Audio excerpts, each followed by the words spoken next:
রাখবে ভালোবাসার জন্য দরকার হয় শুধুমাত্র একটি কারণ, তেমন ওই ভালোবাসাটি আবার সস্তা হয়ে যেতে পারে 10টি নয়, শুধুমাত্র একটি কারণে।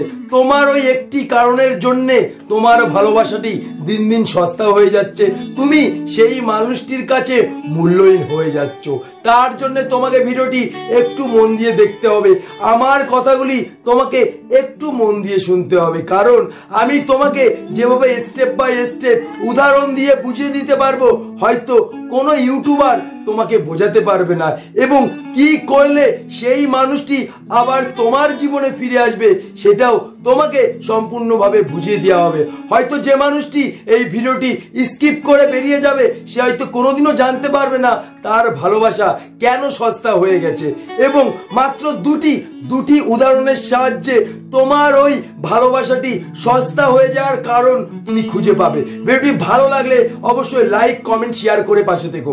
লাইক করলে ভিডিও বানাতে হয়তো মোটিভেট হই। তোমাদেরকে আমি শুধু একটা কথাই বলবো, আমার প্রত্যেকটা ভিডিও তোমরা যদি মন দিয়ে দেখতে পারো তাহলে তোমাদের সব প্রশ্নের উত্তর তোমরা আমার ভিডিওতে খুঁজে পাবে। মনে রাখবে, এই পৃথিবীতে সস্তা জিনিসই কিন্তু চেঁচিয়ে চেঁচিয়ে বিক্রি করে। হাটে জামা প্যান্ট চেঁচিয়ে বিক্রি করে, ফুটপাতে জামা প্যান্ট চেঁচিয়ে বিক্রি করে। মনে রাখবে, ওই মানুষটা কিন্তু শুধুমাত্র চেঁচাচ্ছে নয়, ওনার দুর্বলতা আমাদেরকে জানিয়ে দিচ্ছে, যার ফলে ওই জিনিসটির মূল্য আমাদের কাছে আরো সস্তা মনে হচ্ছে। এখানে কিন্তু আমাদের কোনো দোষ নেই, ওই লোকটারই দোষ। ওই লোকটা এটাই ভাবছে আমার তো সস্তার জিনিস, আমি যদি না চেঁচাই তাহলে হয়তো বিক্রি করতে পারবো না, যার ফলে ওর মূল্যটা আমাদের কাছে আরো সস্তা মনে হচ্ছে। তুমি একবার এটা ভেবে দেখো তো, সোনা কিনতে গেলে তুমি কি সোনার দোকানে সোনার দরদামের কথা একটিবারও ভাবতে পারো? একবারও কি মনে হয় যে সোনার দাম কমালে ভালো হতো? মনে হয় না। মনে রাখবে, ওই সোনার দোকানে যদি সোনার দোকানদারও সোনা চেঁচিয়ে চেঁচিয়ে বিক্রি করতো, তখন কিন্তু সোনার মূল্য তোমার কাছে আরো সস্তা মনে হতো, তখনই কিন্তু সোনার দরদাম করতে সাহস পেতে। তার কারণ ওই মানুষটা কিন্তু শুধুমাত্র চেঁচাচ্ছে নয়, ওনার চেঁচিয়ে ওনার দুর্বলতা আমাদেরকে জানিয়ে দিচ্ছে, যার ফলে আমাদের কাছে সোনার মূল্যটি অনেক সস্তা মনে হচ্ছে।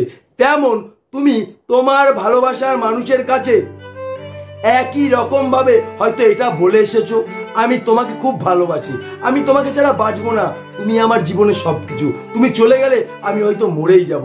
তুমি হয়তো ভাবছো এটা তোমার ভালোবাসার কথা, তাকে জানালে হয়তো তুমি তার কাছে অনেক মূল্যবান হবে এবং তোমার ভালোবাসা অনেক মূল্যবান হবে। কিন্তু শুধুমাত্র তুমি তোমার ভালোবাসার কথা জানাচ্ছ না, তুমি তোমার দুর্বলতা তাকে জানিয়ে দিচ্ছ, যার ফলে তোমার ভালোবাসা অনেক সস্তা হয়ে যাচ্ছে এবং তুমি সেই মানুষটির কাছে মূল্যহীন হয়ে যাচ্ছ। কথাই আছে না, যদি কেউ তার দুর্বলতা জানতে পারে সে কিন্তু আঘাত করে।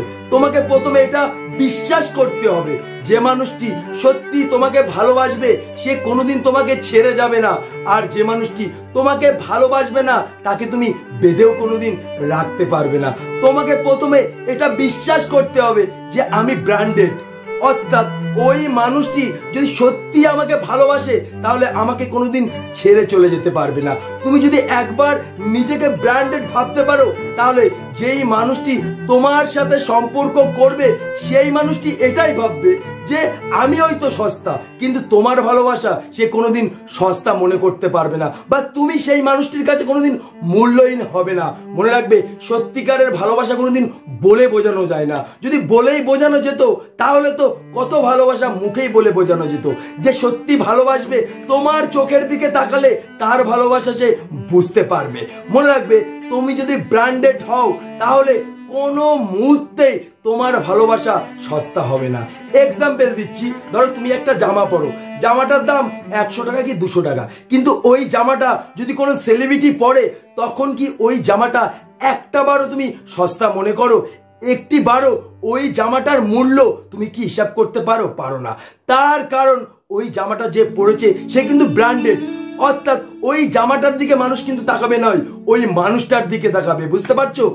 তাহলে তুমি যদি নিজে ব্র্যান্ড হতে পারো বা নিজেকে ব্র্যান্ডেড ভাবতে পারো, তাহলে ওই মানুষটি কিন্তু তোমাকে সবসময় ব্র্যান্ডেড ভাববে এবং তোমার ভালোবাসা সবসময় তার কাছে মূল্যবান থাকবে এবং তুমিও তার কাছে সবসময় মূল্যবান থাকবে।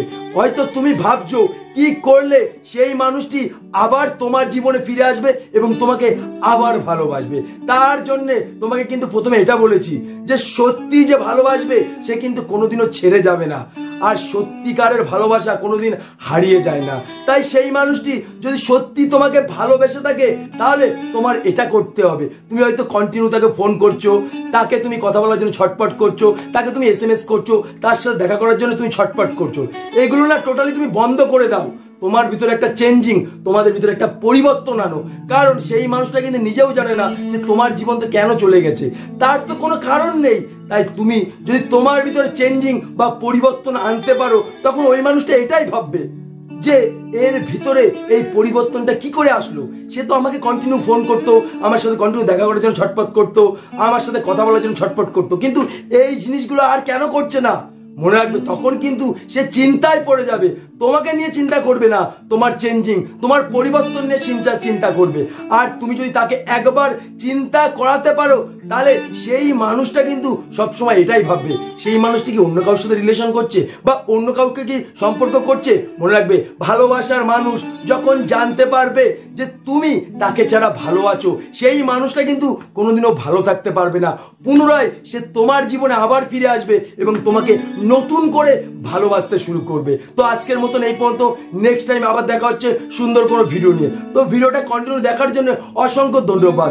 আর যারা চ্যানেলটিকে সাবস্ক্রাইব করেছে তাদেরকে অসংখ্য ধন্যবাদ। আর যারা চ্যানেলটিকে এখনো সাবস্ক্রাইব করেননি, চ্যানেলটিকে সাবস্ক্রাইব করে আমার ছোট্ট পরিবারের সদস্য হয়ে যান, যাতে নেক্সট ভিডিও তুমি মিস না করো।